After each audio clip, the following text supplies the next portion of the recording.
This is the RCD's webinar about the 2023 spring chipping program. I hope that all of you are on the same page about that at this point. As Angie mentioned, we are a public agency that provides programs like these through the support of grants on behalf of the public. So what is a chipping program? A chipping program incentivizes residents to create defensible space around their homes by essentially having a you stack it and we chip it approach. So residents sign up and do their own clearing, and then we hire a contractor or multiple contractors to come out to your property, chip material, and broadcast the chips back on site. So this year, you can create up to 4 piles for chipping for your household. In previous years, we've done 3, but we've decided to add an extra pile this year because of the storm debris and damage that we've seen across the county. So a little background on our chipping program specifically. We are a no-cost chipping program. So this means that we're going to hire the contractors and we're going to pay the full cost of chipping. And it's for residents who are in the wildland urban interface, or WUI, in Santa Cruz County. This program doesn't include the Bonnie Doon and South Skyline regions because each of those regions has their own chipping program administered by their own Fire Safe Council. Our program is paid for with CAL FIRE, California Fire Safe Council, U.S. Forest Service grants, and others. So you might be thinking, this is great, but can I sign up? Am I eligible? What is the wildland urban interface and where is that? So this map on the screen here, the green areas and the green hashed areas are both eligible. If you live in the green hashed areas, we ask that you don't apply on our website and instead reach out to us directly, because we'll be having a slightly different arrangement in those areas because they are so remote. For everyone to check their properties and where they fall, you can go to our website, rcdsantacruz.org/spring chipping information. And if you do that little hashtag map, it'll take you directly to this, which is a live active map on which you can search your property. So great, you look at the map, you find out you're eligible. How do you participate in our program? The first step is to sign up on our website. So you're going to go onto our website, scroll down to the bottom of our chipping page, and you're going to see a PowerPoint presentation there. You're going to want to read it. And then at the end, you can sign up. And after that, you're going to want to start building your own piles. General public sign up opens April 1st. Step 2, after you sign up, you're going to receive a link in an email, and you're going to click that link after you finish building your piles to complete your sign up and tell us how many piles you have. So to get a little more into this, for the first step, like I'll walk you through it as though you're going to do it. So for the first step, you go to our website. The link to the web page is going to be at the end of this tutorial, which we're going to send out as a link later, so you can actually scroll through the PowerPoint and click. And each homeowner must complete their own application. One email can only reserve a spot for one property. And make sure, so you're going to sign up and you need to provide your email so that you can get our confirmation email, which has instructions for step 2. And make sure to check your junk mail if you don't get a confirmation, because you're going to want to save this email, because that's how you actually finish applying and make sure that the contractors are going to be able to access your property. Registration is first come, first serve. We do try to accommodate everyone, and we have had a lot of interest already. So public registration opens April 1st, but we've already been open to Firewise communities for about a week. So we have had a lot of signups so far. We still encourage you all to sign up, but just know that there are a lot of people interested, which is great. Okay, so you've signed up on step 1, and you're thinking, all right, I've got to build my piles. How do I do that? Well, first, you're going to have to collect the material that goes in your piles. Because of our chipping program is intended to help you clear defensible space, you're going to only want to put material in your piles that originates from one of your 3 defensible space zones. So that's the area from your house to 100 feet outside your house. These defensible space areas are separated into 3 zones. The immediate zone is where you're going to want to focus a lot of attention to take out anything dead or any storm debris that has fallen off of trees, because you really don't want any flammable material in that zone of 0 to 5 feet from your house. In the intermediate zone, you're fine to have spaced landscaping, live bushes and trees, but you're still going to want to focus a lot on removing that dead material. In the 30 to 100-foot zone, you can have some dead material, you just don't want it like strewn everywhere, piled on top of itself, and you don't want a bunch of really small and really dry material still. So again, anywhere from 0 feet from your house to 100 feet from your house, that's fine to put in your piles. You can also put material in your piles that originates from 10 feet around and 15 feet over a private roadway. So in order to clear roadway defensible space, you're going to want to make sure you have 10 feet of clearance. So that's no small bushes encroaching on the road. And you are going to want 15 feet of clearance above your road. So that's no dead limbs overhanging. And this is really so you can have access for fire trucks to get in case of a fire, and so that the area is safe for you to evacuate in the case of a fire. If you want to apply for extra piles for your private road, you should have one person apply for your entire community. This is a great opportunity for your community to get together, to reach out to neighbors, maybe come together to have a community work day, and you're allowed one pile per 500 feet of your private road. Just a recap on clearing defensible space, you're going to want to focus on that area within 100 feet of homes and structures and 10 feet on either side of your road. So you don't want to remove too much material. We're not here telling you to clean your whole 100-foot zone down to a parking lot or bare dirt. You don't want to do that. You want to break up continuous fuels. So if you have, 4 or 5 bushes really close to each other, especially if they're underneath some trees, you're going to want to remove a few of those. But you do want to keep it green. So this is where doing things like planting native plants and drought resilient plants come in, because those plants can really survive better through dry summers than certain invasive plants or non-drought resilient plants. And removing too much can also cause erosion, so you do want to be selective about what you clear. You also don't want to clear near power lines. In order to clear near power lines, you need to hire a specially trained arborist, because it can be really dangerous if you drop something on the lines, and it can be really inconvenient for your neighbors when their power goes out. Again, 4 piles are allowed per address. And when you're clearing, you really want to focus on ladder fuels. So what are ladder fuels? Ladder fuels are sort of intermediate trees and bushes that connect the forest floor with the upper canopy. So these are usually 5 to 8 feet tall, and this includes tall shrubs and low-hanging tree limbs. But green trees and shrubs generally aren't as much of a fire hazard as like standing dead trees. So say you have a very small dead bay tree right next to a live Douglas fir. The fire could potentially get up a really dead tree and get into the canopy of the live tree through preheating. But if the smaller tree is also alive, then you're going to need it would only ignite under really severe conditions. So when you're clearing, you want to focus on dead standing stuff, dead lower limbs, so pruning up to 10 feet, and anything that's fallen onto the ground, like branches that might have come down in the storm.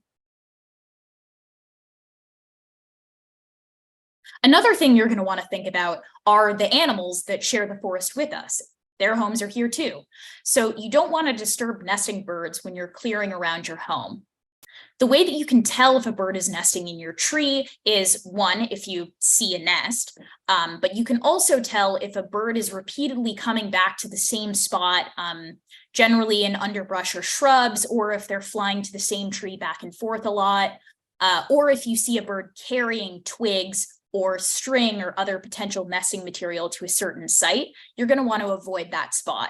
If you do find a nest or you suspect there's a nest, don't do any cutting within at least 50 feet until the chick has fledged, and don't attempt to move or disturb the nest. Besides being mean to the bird, it's also actually unlawful to needlessly destroy the nest of any nesting bird per the CDFW code. Okay, so we've gone through what you're going to put in your piles. Let's go into how you're actually going to build them. So your piles can be 8 feet wide by 10 feet long by 4 feet tall. They can be pretty big. And you can put material up to 8 inches in diameter into your pile. So that's some very small trees, and like large redwood tree limbs could potentially be up to 8 inches in diameter. If you are going to put a branch or a tree that has multiple limbs or forks on it, you're going to want to trim those side branches up to 4 feet. We don't want to just put a whole intact tree in the pile because that's going to be really difficult to chip. You want to keep limbs up to 10 feet long, just to fit within that 10 by 8 by 4 spec.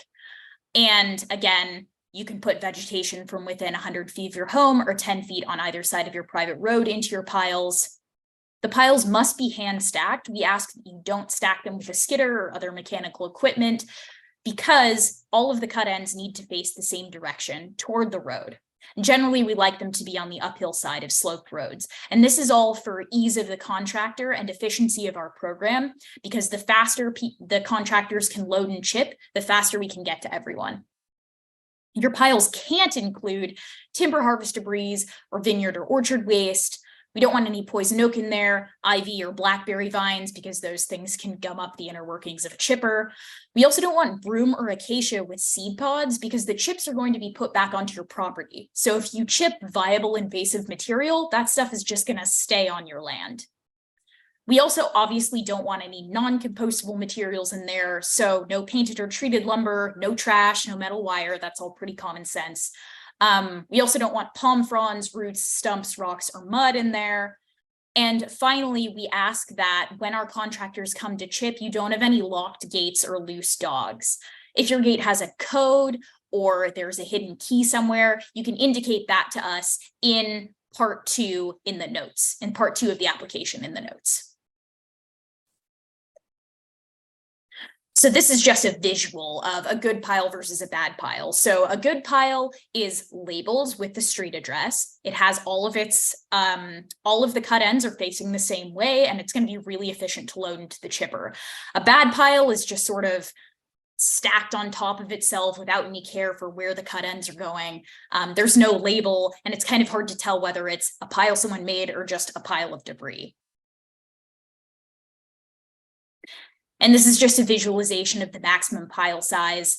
Again, 4 feet high, 10 feet deep, 8 feet wide. That is pretty large. And we do recommend that you take advantage of how large this is to maximize your piles to this spec. Often people don't actually measure their piles and they end up making much smaller piles than they can. So in order to take advantage of our program, make sure to stack your piles to this spec.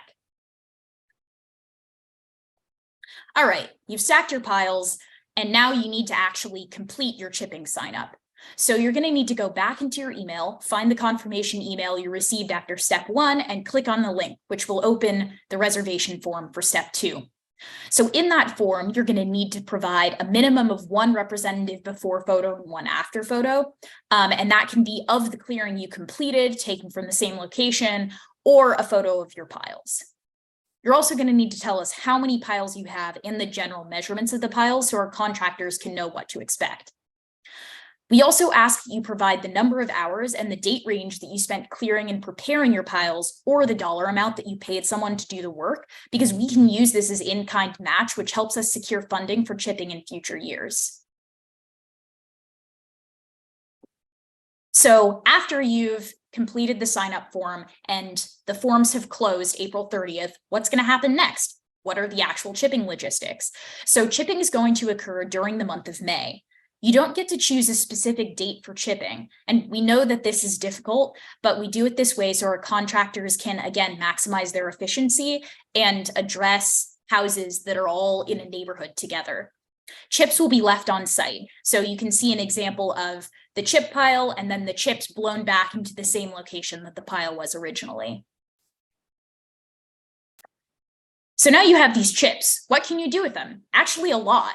You can use the chips for landscaping. You can use them as mulch for fruit trees.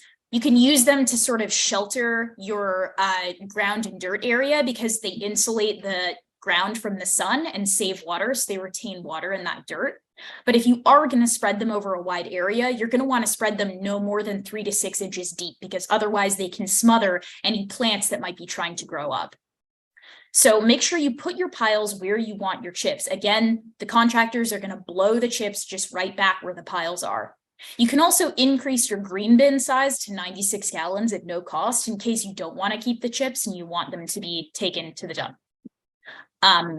So this is very important. You don't want to put chips in your 0 to 5 zone. Remember the defensible space zones that I talked about earlier? In the 0 to 5 zone, you don't want to have any flammable material, and that potentially includes wood chips.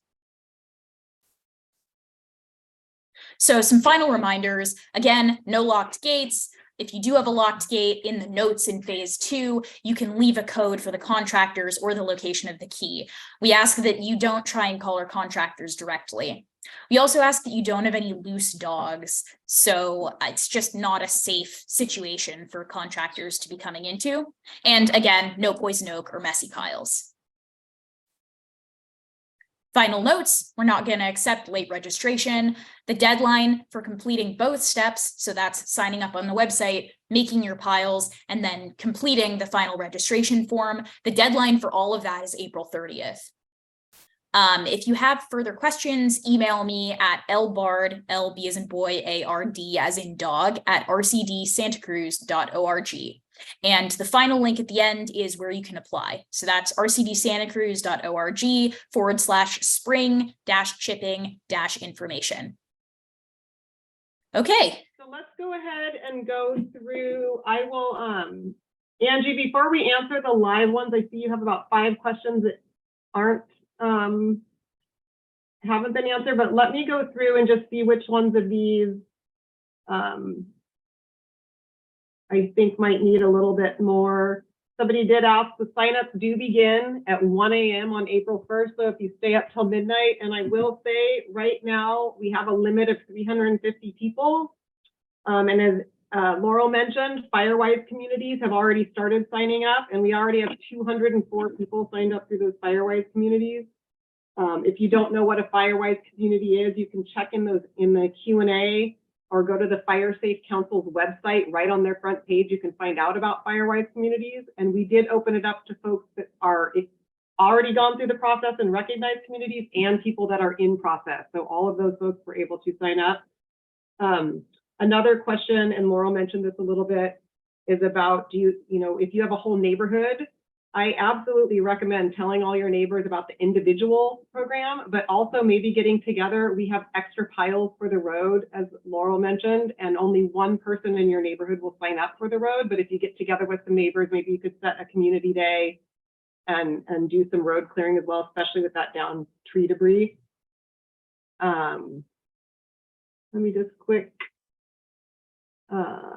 One person asked about bamboo. That was not on our list, but the contractors don't really like bamboo. If it's really small, they probably wouldn't care, but the big ones actually can really tear up their, damage their chippers.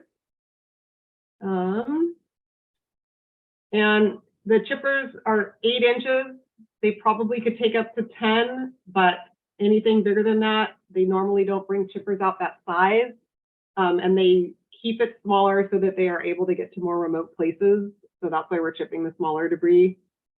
And one thing I know, I don't remember if Laurel talked about this because I was helping answer the questions, but if you have really large trees down right now that aren't impacting, your access to your house or somewhere in your yard, that's probably going to be less of a concern right now for the fire season. Those big trees down, as long as there aren't ladder fuels, they're still holding onto a lot of water, etc. So I would definitely focus on getting rid of the smaller stuff that's close to your house and those things. And hopefully we'll start being able to work through and people will be able to get rid of those larger trees. I think, somebody did ask, will everyone that applies get this service? I just mentioned we have a cap of 350 right now. We do have some other funds that we are going to try to pull in if that starts to get close. We are in talks right now with some other local agencies trying to pull more funds to hopefully let everybody in. But I totally recommend signing up right away. You don't have to have your piles ready yet, but make sure that you go back and fill out step 2. If you don't fill out step 2, your piles won't get chipped. That's the list that goes to the contractor. So I want to if you lost your link, call us when you're done. We will get you a new link to get back into there. But that's super important to fill out step 2. So step 1 just reserves your spot so that you know that if you create your piles, they're going to get chipped. And then once they're ready, so we want to just emphasize it's a 2-step process. There's a county maintained road question. We don't serve the it's for private roads only for the clearing.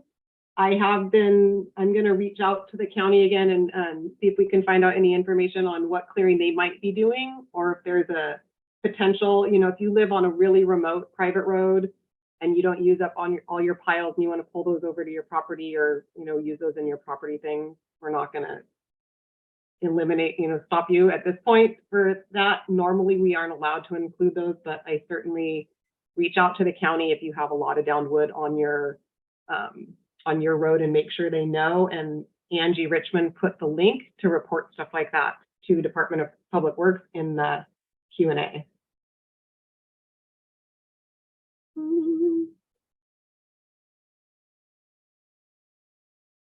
The pictures, again, the pictures you don't need until your piles are ready. What's really helpful for us if you're doing defensible space clearing, to show in a before and after what you cleared. Those are really powerful pictures. They're good for us for grant applications, to show the agencies that give us funding to do this work what we're doing. And so those are really helpful. If we understand, if you can't get those, you can't just take a picture of your pile.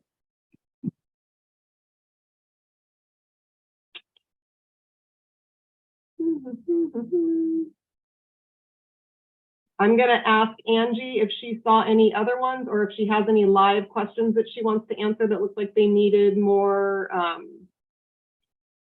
than just a chat. Yeah, I think there's a couple questions about private roadways and how they would sign up. And let me read Becky's. Is there a maximum length of private road distance that can be included in the program? If there are ancillary roads, should they apply separately? So that's a really good question. As of now, I don't believe we have a cap at all on the amount of private roads that can apply. If you have a road association already or something like that, that is a great way to apply under. If not, you have to talk to your neighbors and figure out how you're going to do it, but we do only allow one person to apply with each private road. And we do, go ahead. I can answer that a little further. I think what Becky's getting at too, if you have a private road association, let's say you have 3 roads, you would have one person sign up for all 3 roads, and you'll see in the application on step 2, it asks the name of the roads. So if you had a 1/4 mile road that was a spur road off of a 1/2 mile road and another 1/4 mile road, you would sign up for the total distance of those roads for 1 mile, about 5,280 lineal feet. And then you get a pile for every 500 lineal feet. And so you would just list the 3 roads, and then your neighborhood would get together and clear all 3 roads. So hopefully that answers the question. And if it doesn't, you could pop another question in if we missed that. And I guess one other piece, you could have one person sign up for each individual spur road if those were different neighbors too. But you will put the name of the roads, and then we go and look and compare to make sure that somebody hasn't signed up twice for the same road. Thanks, Angie. And I guess there's some other questions from Betty about uncertainty if a chipper and truck can make it up your steep 1-lane road. I guess for that, just think about if you've ever had a truck up there before. And then if you haven't, if you want to email Laurel, and sometimes if you give us your address, we can look at Google Earth or some other maps we have and sort of figure it out.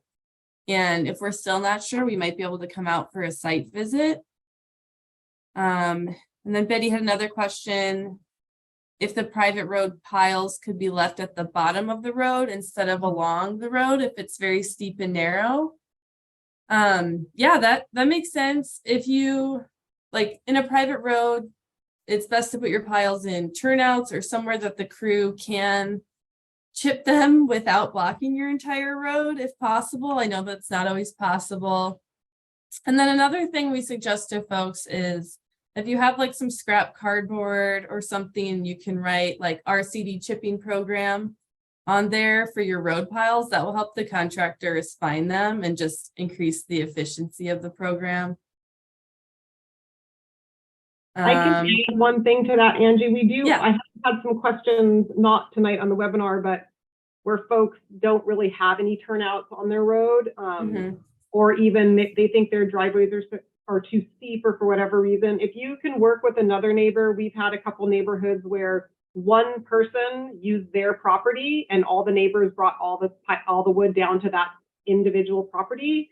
So they each signed up for their own individual one, and or that landowner signed up and contacted us and we gave them the number of piles and they just gave us the addresses of each person that was participating. So there's two different ways to do it. You could just list your address and in the notes say I'm part of this neighborhood. It's good to check with us, so we're making sure we're looking for that, but that's a possibility too if you have an area where it's hard to put piles that are accessible.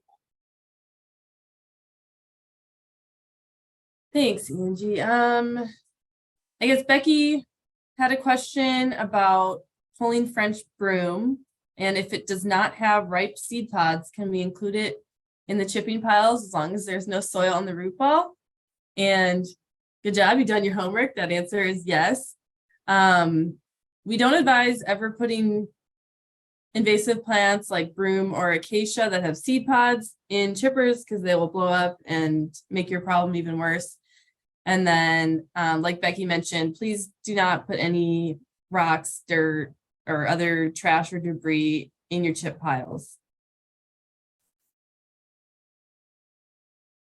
There's some people requesting the PowerPoint and the link to the video. So I believe we can email everyone here that once we get the video posted on YouTube. I don't know that we have people's email address. Oh, we don't? Right. Maybe anybody that registered, yes, but you didn't, some people got the link. So if you did not register, drop an email to Laurel, or you can come back to the website. We get it posted pretty quick in the next few days. It just takes us a few minutes. We try to edit out some of the beginning stuff that won't matter anymore, like the Q&A questions, just to make it shorter. But so anybody that registered and we have your email, we can certainly send out one mass email with the link to it. It'll be on our YouTube page, and we usually will put a link to our chipping page. Somebody asked for a direct link to the application. It is, unless you are a Firewise community, it is not live. You need a password until April 1st. And you do need to go through the little slideshow. And it's at the end, we say slideshow, it's not a PowerPoint, it's a little slideshow. So I can, in the chat is a link to the spring chipping information. At the very bottom of the page, there's like a 13 slide that kind of goes through what we talked about. If you've already watched it, here on the presentation, you could just click through the end and it'll have the link. So hopefully that makes sense to folks. And Angie, you can post the link also in that question on the Q&A, okay, but not to the actual form itself, right? To the just to the chipping page, and the slideshows down at the bottom.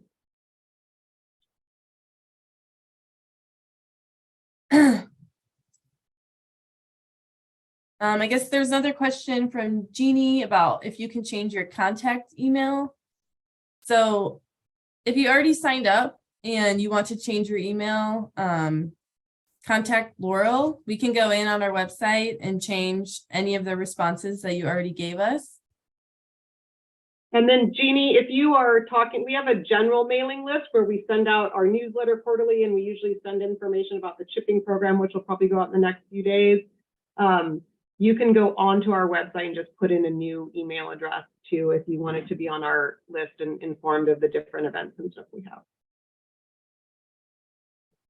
And then Becky asked, how much space does the chipper and truck need to turn around at the end of a dead end road?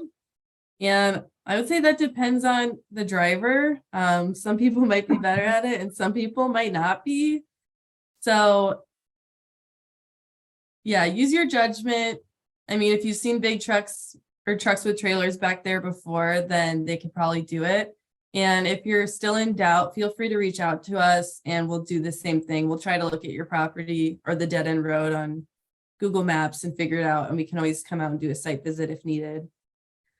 I would also recommend when you fill out your application, there's a note second, the second part of it, if you're going to do the clearing anyway, or the first part, when we give the contractor the list, they do sometimes, if somebody thinks there's going to be difficult access, sometimes they will go out and check it out, or maybe set it up where they use a bigger chipper one day and then they do use a smaller chipper in that neighborhood. That's not always guaranteed, but it's always good to let us know in the notes if you want us to come and check it out or have the contractor check it out ahead of time.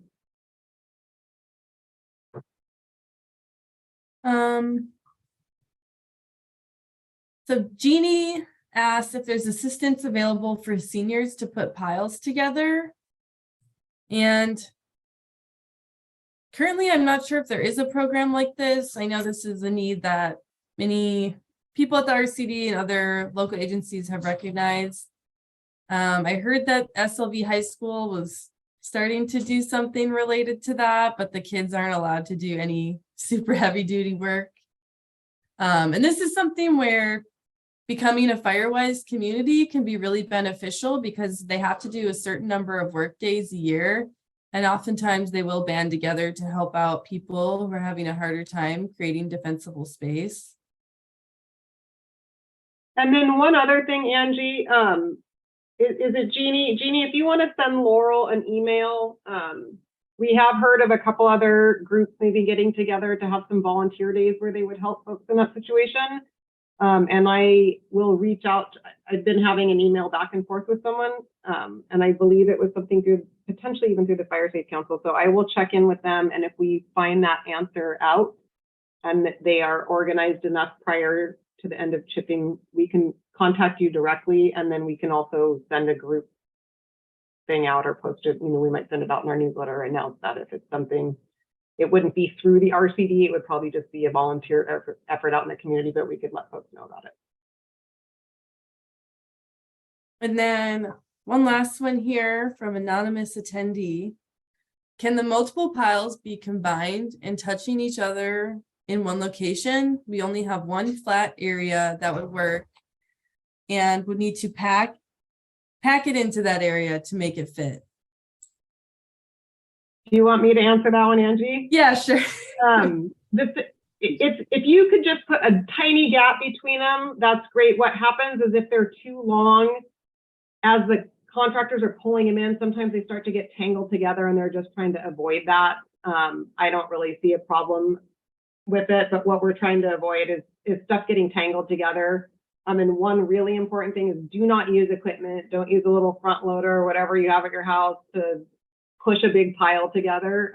We had that happen, and the contractors, it took them, I can't tell you how long to do one pile, so they won't do it anymore. If they show up and your pile looks like that, they'll go to the next one. So we'll make sure that, Yeah. But I think if you have them neatly stacked, maybe just like a little space, in just a tiny space in between to kind of show that it's, you know, they're not going to get tangled together. I don't think that's going to be a problem. Yeah, and there's when you complete your registration, like when you initially sign up, you get the email with the link. And then when you finish your piles and go to that link, there is a space for notes. And that's something that you could write in the notes there that you only have the one flat spot. We do share those notes with the contractors. So any notes you can give them about challenges for your land is really helpful.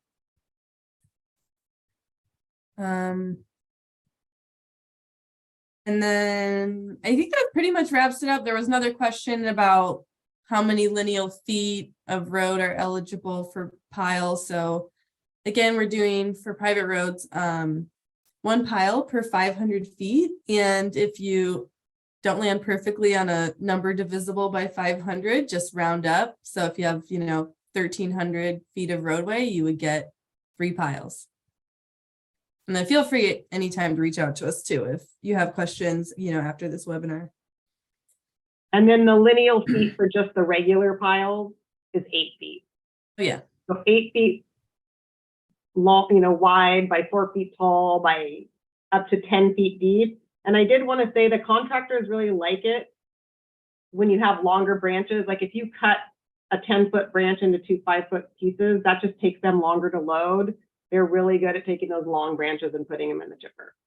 But if you get longer than that and they're the full width that we can take, they start to get kind of heavy.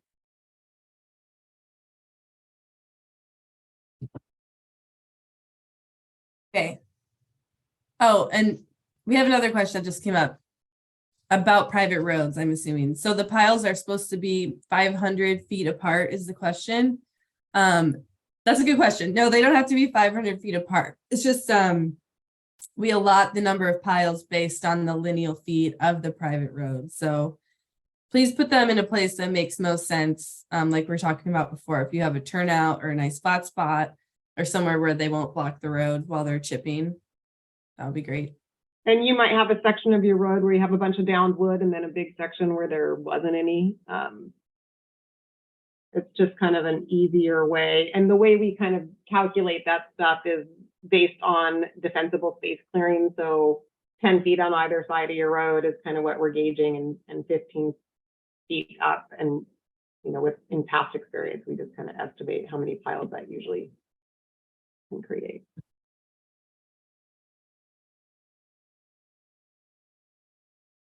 That about covers it. I don't see any additional questions coming in. So I guess type your questions now if you still have them, folks. Yeah. And I was going to mention one other thing, because somebody asked about neighborhoods. We do have a fall program that's a little bit different. It's a neighborhood chipping program where people get together as a neighborhood, and they hire a licensed company to do their chipping, and they get reimbursed a certain dollar amount per household. You can go to our website on our main chipping page, rcd.org/chipping, and read about those 2 different programs.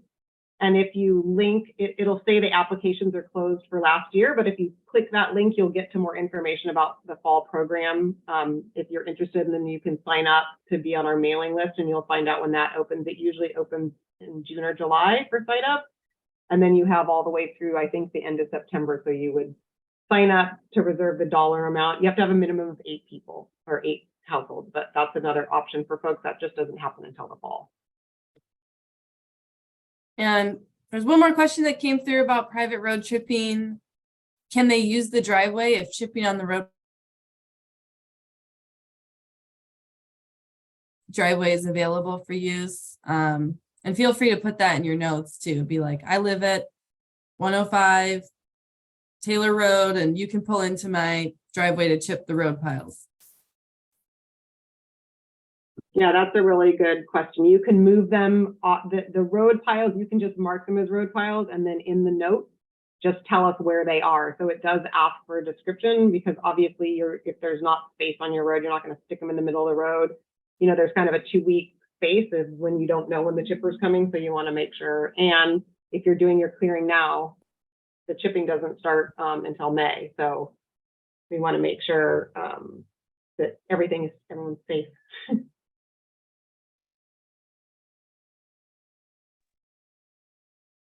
I had to mute myself. It's hailing here.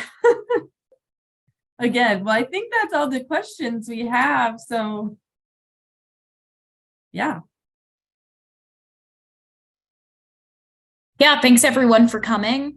I hope that you all sign up and we end up seeing all of you this year and next year and however long you feel like the program is useful for you. Laurel, sorry, there's one last question that just came through from Francesca. So you need 1 email for signing up for the private access road and another email to sign up for the private property. Is that correct? No. So we just want one person to claim a private road or a private road association. So you need to just talk to your neighbors and figure out who that one person is going to be. And you're welcome to sign up for your home and private road in the same form. Yeah, so the one person, and that one person that signs up for the road, they would be the one that fills out the road portion when your piles are ready. So just make sure that they do step 2 as well. And then well, I want to thank everybody. Thank you, Laurel. Thank you, Angie. We hope we get a lot of folks signing up for the program sooner the better, so we can gauge if we need to try to find some more funding. And thank you so much, everybody, for signing on. And we're going to go ahead and I'm going to have Laurel stop the recording and end the event.